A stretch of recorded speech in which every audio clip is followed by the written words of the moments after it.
ngalan ng Ama at ng Anak at ng Espiritu Santo. Amen. Sumainyo ang Panginoon. At sumainyo rin. Magandang umaga po sa inyong lahat. Magandang umaga po, Father. Welcome po sa inyo dito sa Pambansang Dambana at Parokya ni Santo Padre Pio. Tayo po ngayon ay nasa Huwebes sa unang linggo sa karaniwang panahon. Sa atin pong pagsasama sa banal na Eukaristiyang ito, naway patuloy nating ihanda ang ating mga kalooban upang patuloy itong maghangad ng kapakumbabaan ng pagiging dalisay sa pagsunod sa kagustuhan ng Diyos.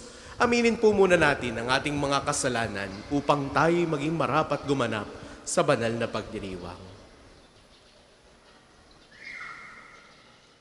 Inaamin ko Sa makapangyarihang Diyos at sa inyo mga kapatid, na lubha akong nagkasala sa isip, sa salita at sa gawa, at sa aking pagkukulang. Kaya sinasamo ko sa mahal na Birheng Maria, sa lahat ng mga anghel at mga banal, at sa inyo mga kapatid, na ako'y panalangin sa Panginoong ating Diyos. Kaawaan tayo ng makapangyarihang Diyos, patawarin tayo sa ating mga kasalanan, at patnubayan tayo sa buhay na walang hanggan. Amen.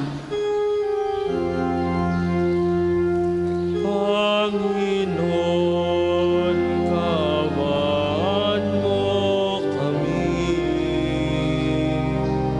Panginoon, kawan mo kami.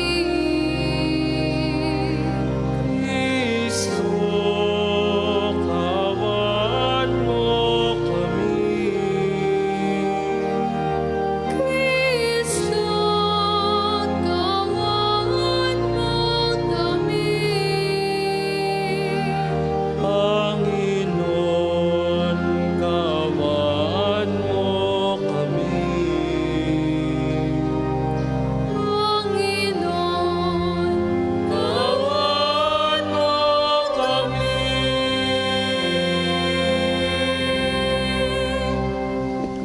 Manalangin tayo.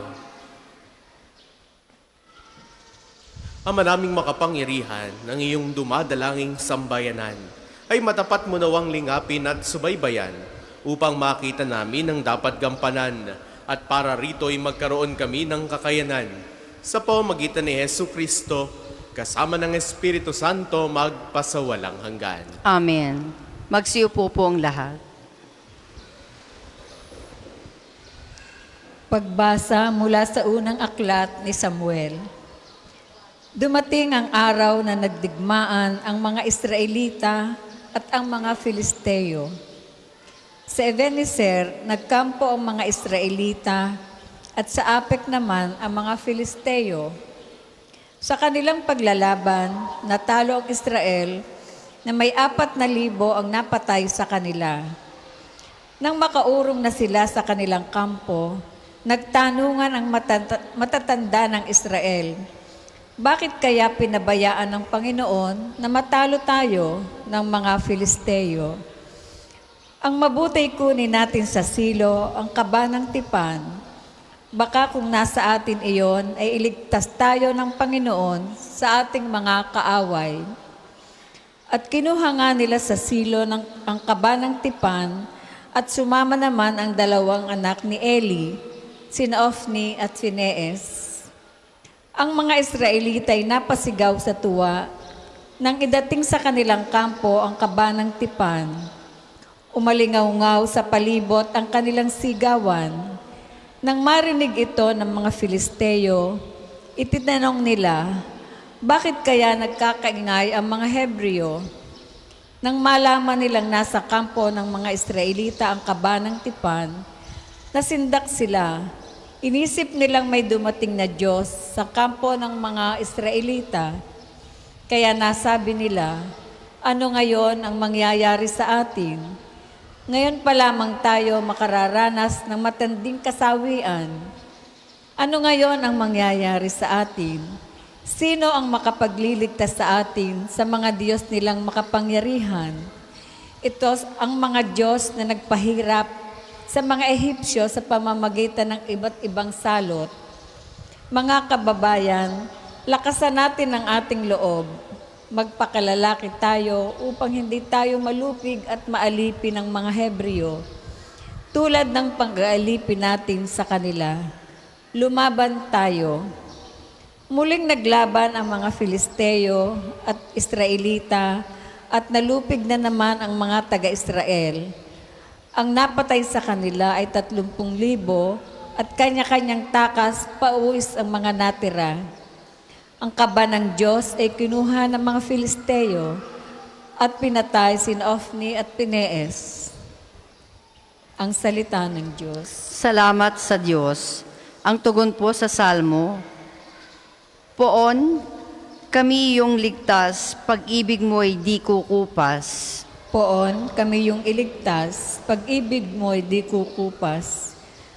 Ngayong iyong itinakwil, kaya kami ay nalupig. Hukbo nabi binayaan, hindi mo tinangkilik.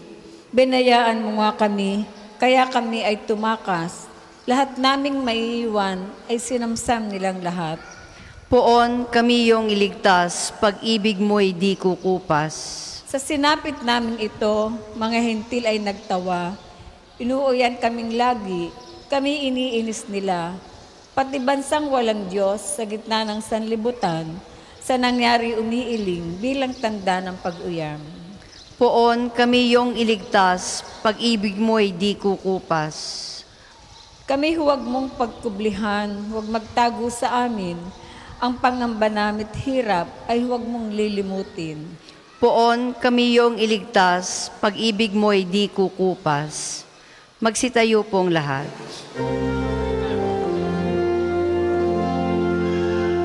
Alleluia, alleluia,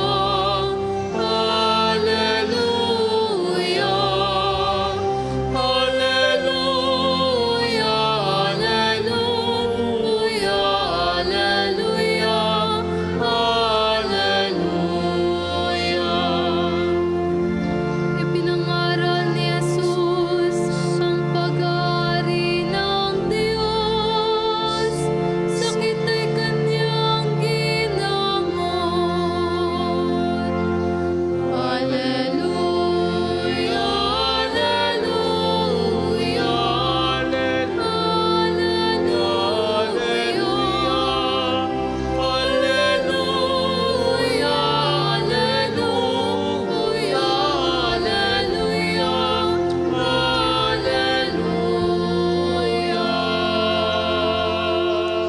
Sumainyo ang Panginoon. At sumainyo rin. Ang mabuting balita ng Panginoon ayon kay San Marcos. Papuri sa iyo, Panginoon.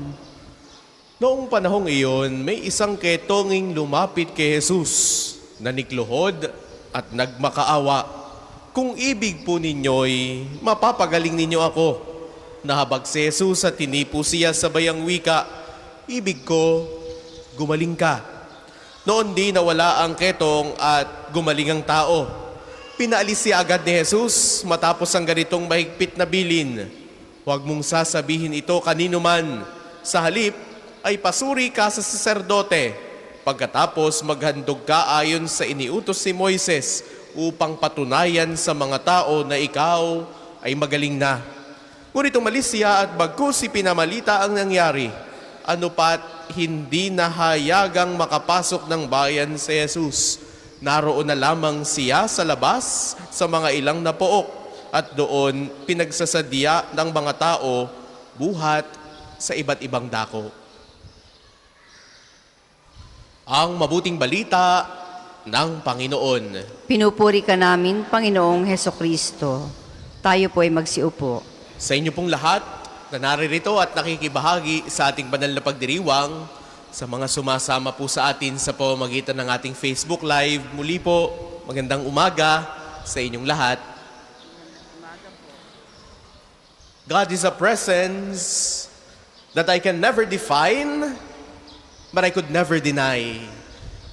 Uulitin ko po, God is a presence that I can never define, but I could never deny. May mga pagkakataon sa ating buhay na wari bagang hindi natin kayang ipaliwanag. Hindi natin nakikita ang Diyos. Hindi natin siya nakakaharap. Pero hindi natin pwedeng itanggi na yung kanyang presensya ay naririyan palagi at ito'y isa sa mga bagay na hindi natin kayang basta ipaliwanag. This is part of the mystery of our faith, part of the mystery of God. Sa pagpasok natin sa panahong ito na ordinaryo ang tawag, no? Ordinary time o karaniwang panahon. Maaaring para sa iba, naku, karaniwan lang yan. Ordinaryo lang yan. Maaaring ang konotasyon ay wala yang kasaysayan o hindi yang ganoong kahalaga, pangkaraniwan Pero muli, ang paalala sa atin ngayong araw na ito at sa patuloy nating pag-uumpisa ng paglalakbay sa karaniwang panahon na this is no less of value sa mga ordinaryo, sa mga pangkaraniwang pagkakataon, naroon pa rin ang presensya ng Diyos. Kaya tunghayan natin yung mga pagbasang pinagnilayan po natin kanina.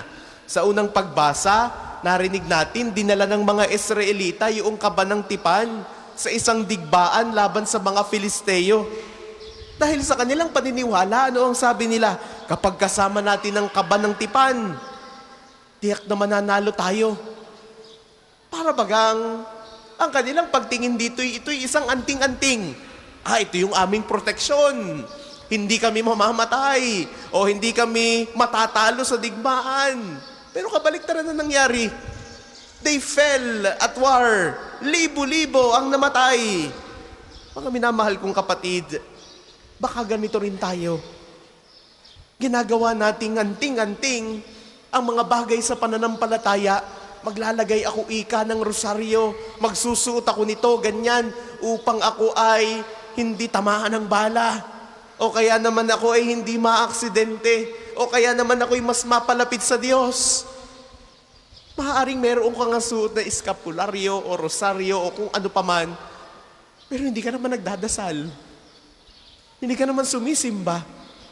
O hindi ka marunong humingi ng tawad sa Diyos. Walang kasaysayan ng mga ito. These are only externals, mga gamit sa pananampalataya. Kaya nawa, sa araw pong ito, pinapaalalahanan tayo, higit na mararamdaman natin ang presensya ng Diyos kung mayroon tayong pusong nagpapakababa, kung mayroon tayong pusong handang tanggapin siya, handang sumunod sa Kanya. Tingnan na lamang natin yung kwento ng Ebanghelyo. Ito'y kwento ng isang ketong na lumapit kay Jesus at nagsabi, kung ibig po ninyo, mapapagaling nyo ako. Napakaganda ng panalangin. Kung ibig po ninyo, mapapagaling nyo ako. Walang pagdidikta, walang pag-aangkin, kundi isang pusong nagpapakababat, nagtitiwala ka sa kalooban ng Diyos kung ibig ninyo. Mga minamahal kong kapatid, that is faith. That is the presence of God. Itong ketonging ito, naramdaman niya yung presensya ng Diyos. Kaya nawa sa ating pananalangin, maging ganito rin tayo. Lord, kung kagustuhan nyo, ito nawa ang mangyari. Lord, kung kasama sa plano ninyo, ito nawa ang matanggap kong biyaya. Hindi natin pwedeng diktahin ng Diyos. Kaya kita ninyo ang ginawa ni Jesus. Nahabag siya. Hindi po niya yung ketongin.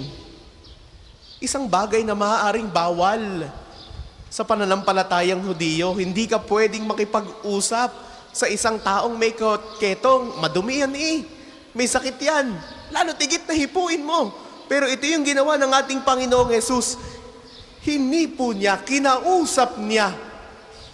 There was an encounter. And that is the encounter of the presence of God.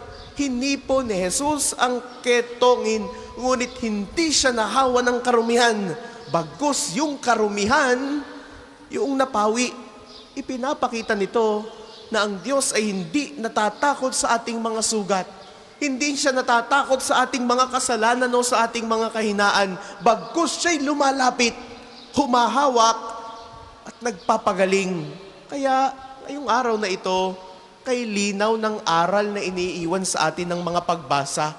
Hindi sapat itong mga relihiyosong bagay, mga gamit sa pananalangin, mga ritual, mga panlabas na gawain, kung wala kang pusong nagtitiwala at nagpapakababa, ang Diyos ay hindi natin dapat gamitin para sa ating sariling mga interes o para sa ating sariling tagumpay.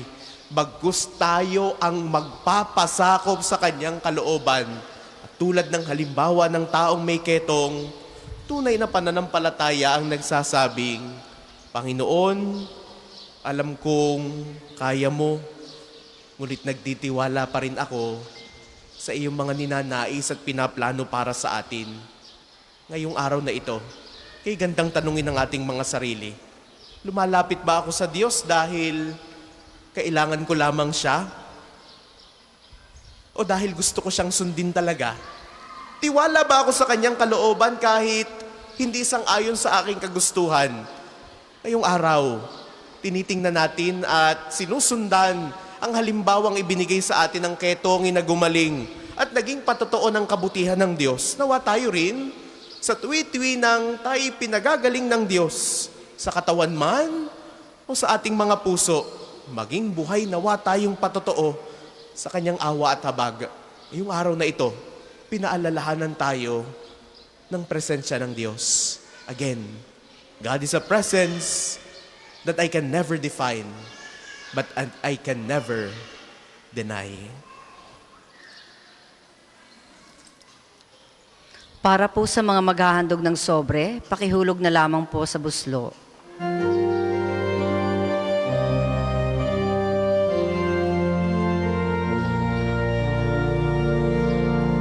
Handog namin sa iyo, Ama, ang tinapay at alak na ito. Handog ng bayang umaasa, sumasamba't nagmamahal sa iyo.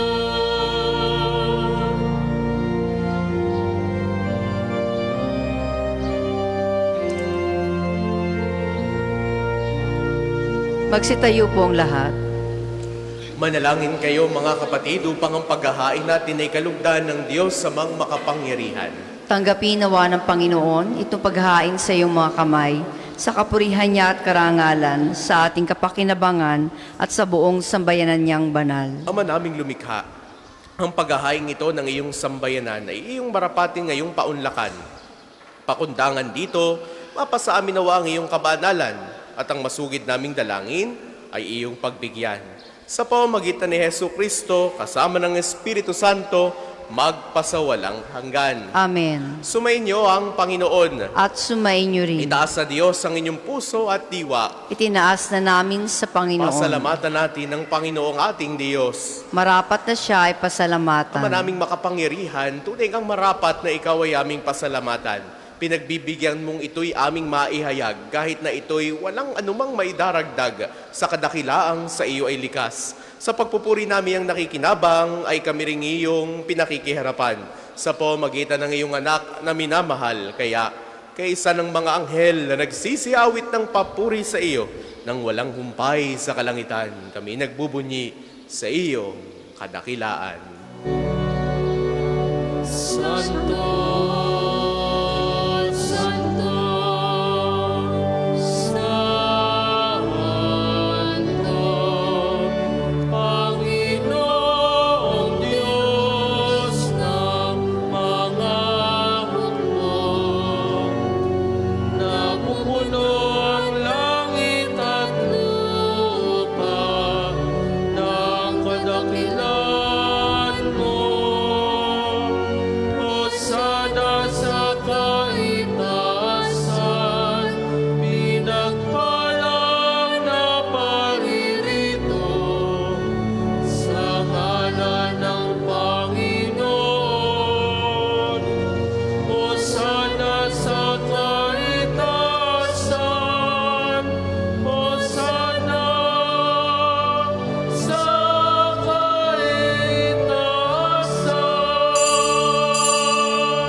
kung hindi po kayang lumuhod ay manatili pong nakatayo ng may paggalang. Manaming banal, ikaw ang bukal ng tanang kabanalan. Kaya sa pamamagitan ng iyong Espiritu, gawin mong banal ang mga kaloob na ito upang para sa aming maging katawan at dugo ng aming Panginoong Hesukristo. Bago niya pinagtiisang kusang loob na maging handog, hinawakan niya ang tinapay, pinasalamatan kaniya, pinagati-hati niya iyon, iniabot sa kanyang mga alagad at sinabi, tanggapin ninyong lahat ito at kanin.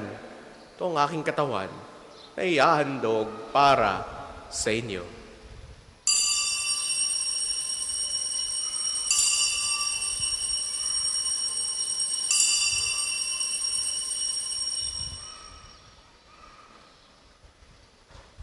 Ngayon din naman noong matapos ang hapunan, hinawakan niya ang kalis.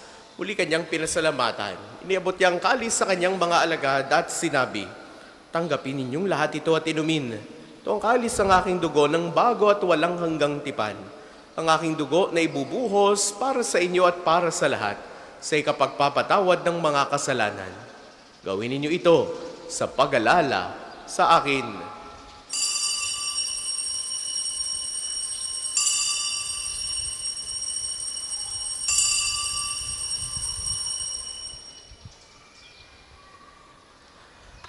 Ipagbunyi natin ang misteryo ng pananampalataya. Si Kristo'y namatay, si Kristo'y nabuhay, si Kristo'y babalik sa wakas ng panahon. Ama, ginagawa namin ngayon ang pag-alala sa pagkamatay at muling pagkabuhay ng iyong anak. Kaya tiniaalay namin sa iyo ang tinapay na nagbibigay buhay at ang kalis na nagkakaloob ng kaligtasan. Kami ay nagpapasalamat dahil kami iyong minarapat na tumayo sa harap mo para maglingkod sa iyo. Isinasamo namin kaming magsasalo-salo sa katawan at dugo ni Kristo ay mabuklod sa pagkakaisa sa pamamagitan ng Espiritu Santo. Ama, lingapin mong iyong simbahang laganap sa buong daigdig. Puspusin mo kami sa pag-ibig kaysa ni Leon na aming Papa, ni Gilbert naming Obispo at ng Tanang Kaparian. Alalahanin mo rin ang mga kapatid naming nahimlay nang may pag-asang sila'y muling mabubuhay, gayon din ang lahat ng mga pumanaw. Kaawaan mo sila at patuloyin sa iyong kaliwanagan. Kaawaan mo at pagindapatin kaming lahat na makasalo sa iyong buhay na walang wakas. Kaisa ng mahal na Birheng Maria na ina ng Diyos, ni San Jose na kanyang kalinis-linisang esposo, kaisa ng mga apostol at ng lahat ng mga banal tulad ni Santo Padre Pio na namuhay dito sa daigdig ng kalugod-lugod sa iyo. Maipagdiwang nawa namin ang pagpupuri sa ikararakal mo sa pamamagitan ng iyong anak na aming Panginoong Hesukristo. Sa pamamagitan ni Kristo, kasama niya at sa Kanya, ang lahat ng parangal at papuri ay sa iyo, Diyos amang makapangyarihan, kasama ng Espiritu Santo magpasawalang hanggan.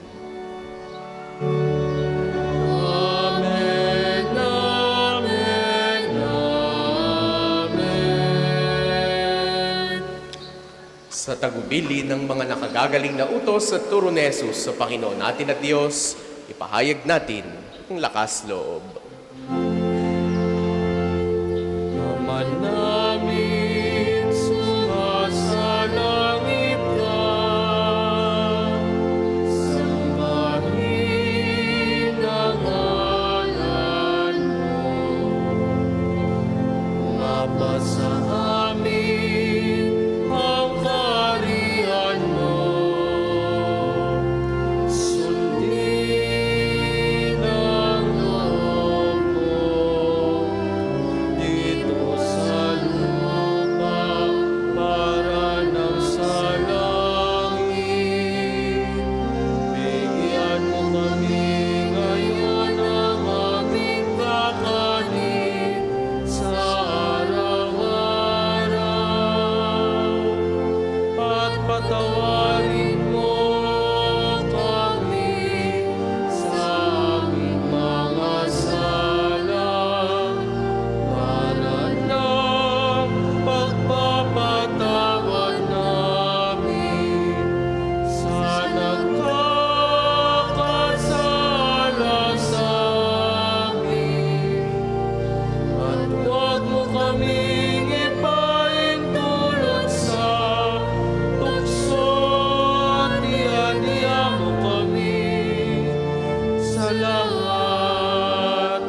Inihiling namin kami adya sa lahat ng masama pagkalooban ng kapayapaan, araw-araw iligtas sa kasalanan at ilayo sa lahat ng kapahamakan samantalang aming pinananabikan ang dakilang araw ng pagpapahayag ng tagapagligtas namin, si Hesu Kristo.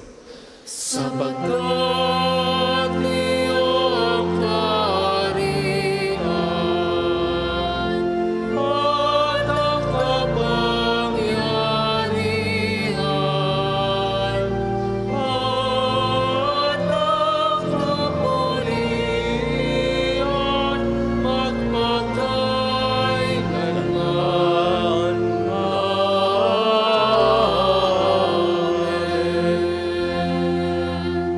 Panginoong Jesucristo, sinabi mo sa iyong mga apostol, kapayapaan ang iniiwan ko sa inyo, ang aking kapayapaan ang ibinibigay ko sa inyo. Tungayan mo ang aming pananampalataya at huwag ang aming mga pagkakasala. Pagkalooban mo kami ng kapayapaan at pagkakaisa ayon sa iyong kalooban. Kasama ng Espiritu Santo, magpasawalang hanggan. Amen. Ang kapayapaan ng Panginoon ay laging sumainyo. At sumainyo rin. Magbigayan kayo ngayon ng kapayapaan sa isa't isa. Peace be with you. Kordero ng Diyos na nag-aalis sa mga kasalanan ng sanlibutan, maawa ka sa amin. Kordero ng Diyos na nag-aalis sa mga kasalanan ng sanlibutan, maawa ka sa amin. Kordero ng Diyos na nag-aalis sa mga kasalanan ng sanlibutan, ipagkaloob mo sa amin ang kapayapaan. Kung hindi po kayang lumuhod ay manatili pong nakatayo ng may paggalang.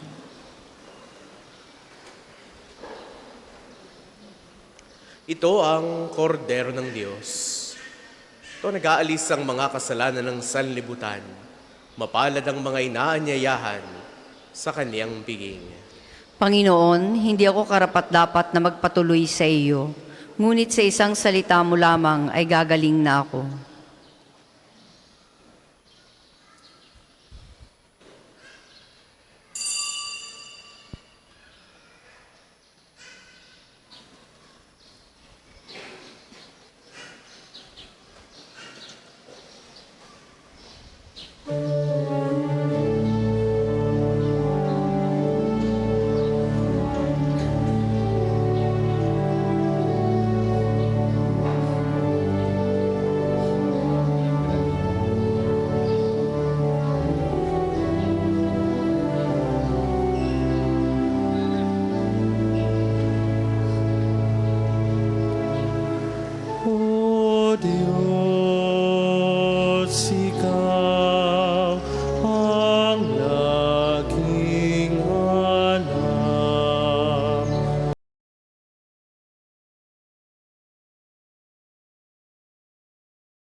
pagpapaunlad ng parokya at pambansang dambana ni Santo Padre Pio at para sa mga pangangailangan ng matatanda at may sakit na mga pari ng Archdiocese ng Lipa.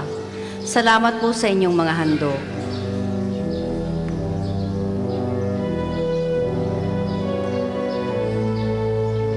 Ngunit ako, ikaw, habang nahihintay, pagkat ang tulong mo sa tuwina'y taglay sa lilim lang, iyong mga pakpak.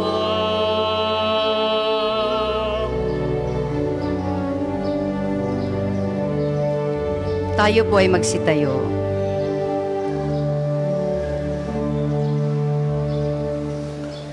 Manalangin tayo.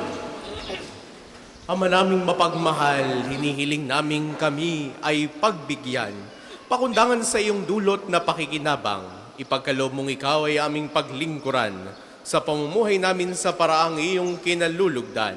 Sa pamamagitan ni Hesu Kristo, kasama ng Espiritu Santo, magpasawalang hanggan. Amen. Panalangin ng pagtitiwala kay Santo Padre Pio.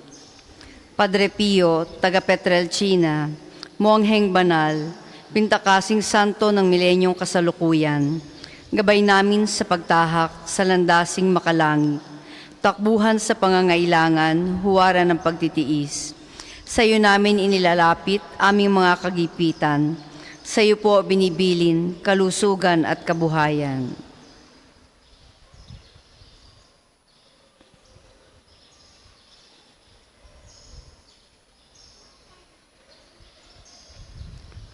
Di man karapat-dapat, kami po ay pagbigyan, bendisyonan at basbasan, maging ganap sa buhay. Lumayo nawa kami, umiwas sa kasalanan, lumapit lagi sa Diyos, maging matatag at matibay. Sa mabuting balita ng pagliligtas, turuan mo kami nawa, sa tuwin ay makinig, magnilay at sumampalataya. Amin pong pakiusap itong mga kahilingan. Puso ay nagsisisi, nagtitikang taimtiman, di na muling magkasala, sunod lagi sa Diyos Amang, kaysa ng Espiritu at ni Jesus sa tagapamagitan. Amen. Magsiupo po ang lahat. Mga patalastas, una, sa inyong pagdalaw sa pambansang dambana, mangyaring pakaingatan ang inyong mga personal na gamit. Hangad namin ang isang matiwasay at maayos na pagbisita sa National Shrine. Ikalawa, nais po namin ipagbigay alam sa inyo na ang Padre Pio Healing Bundle ay available sa ating mga tindahan. Ang langis na kasama nito ay may halo ng langis na mula sa puno ng olibo na binasbasan ni Padre Pio noong siya'y nabubuhay pa. Naway maging daan ang ating healing bundle sa pagkakamit ng kagalingang mula sa Diyos. Ikatlo, sa darating na January 23 ay araw ng pagpapagaling ng Panginoon sa pamamagitan ni Padre Pio.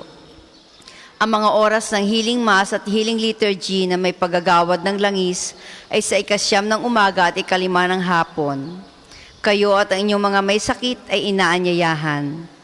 Kaugnay po nito, mula 8 ng umaga hanggang 3 ng hapon, patuloy nating ipagkakaloob sa inyo ang iba pang mga gawain ng pagpapagaling tulad ng spiritual counseling or direction, medical assistance, legal counseling, psychological support, family and marital counseling, feeding program, dental at eye check-up, at acupuncture. Layunin nating magkaroon ng pangkalahatang kagalingan, lalo't higit ang mga kapatid nating mahihirap at kapuspalad. Sa mga lubos na nangangailangan ng pagkonsulta, kayo po ay makipag-ugnayan na agad sa ating opisina para sa pagpapalista at reservations. Ang susunod pong misa ay sa ganap na 12 ng tanghali. Maraming salamat po at mangyaring panatilihin natin ang kalinisan, katahimikan at diwa ng pananalangin sa loob at labas ng ating mga simbahan. Magsitayo na po ang lahat para sa pagbabasbas ng religious articles. Mga kapatid, manalangin tayo sa Diyos, amang makapangyarihan, upang tayo ay maging kawangis ni Kristo sa taimtim na pagdalangin sa tulong ng mga larawan at mga dasalan. Manalangin tayo. O Diyos, Ikaw ang bukal ng lahat ng pagpapala at biyaya. Ibuhos po ninyo ang inyong bendisyon sa mga gamit na ito sa pananalangin, mga rosaryo, imahen, dasalan, langis, miracle robs at healing bundles na nagpapaalala ng iyong kabutihan, kabanalan at pagmamahal sa amin. Upang ang lahat na dumulog at magdasal gamit ang mga ito ay magtamo ng iyong awa at biyaya. Loobin mong tularan namin ang kabanalan at aral ni Kristo at ng mga santo magpasawalang hanggan. Amen. Ama namin, sumasalangit ka, sambahin ang ngalan mo, mapasa amin ang kaharian mo, sundin ang loob mo dito sa lupa para nang sa langit. Bigyan mo kami ngayon ng aming kakanin sa araw-araw at patawarin mo kami sa aming mga sala para nang pagpapatawad namin sa nagkakasala sa amin at huwag mo kaming ipahintulot sa tukso at iadya mo kami sa lahat ng masama. Amen. Aba, Ginoong Maria, napupuno ka ng grasya, ang Panginoong Diyos ay sumasa iyo. Bukod kang pinagpala sa babaeng lahat, at pinagpala naman ang iyong anak na si Jesus. Santa Maria, Ina ng Diyos, ipanalangin mo kaming makasalanan, ngayon at kung kami mamamatay. Amen. Luwalhati sa Ama, at sa Anak, at sa Espiritu Santo, kapara nung unang-una, ngayon, at magpasawalang hanggan. Amen. Luwalhati sa Ama, at sa Anak, at sa Espiritu Santo, kapara nung unang-una, ngayon, at magpasawalang hanggan. Amen. Luwalhati sa Ama, at sa Anak, at sa Espiritu Santo, kapara nung unang-una, ngayon, at magpasawalang hanggan. Amen. Sumainyo ang Panginoon. At sumainyo rin. Naway pagpalain kayong lagi ng makapangyarihan at nagmamahal sa ating Diyos, ang Ama at Anak at Espiritu Santo. Amen. Taglay ninyo sa inyong pag-alis ang kapayapaan ni Kristo. Salamat sa Diyos.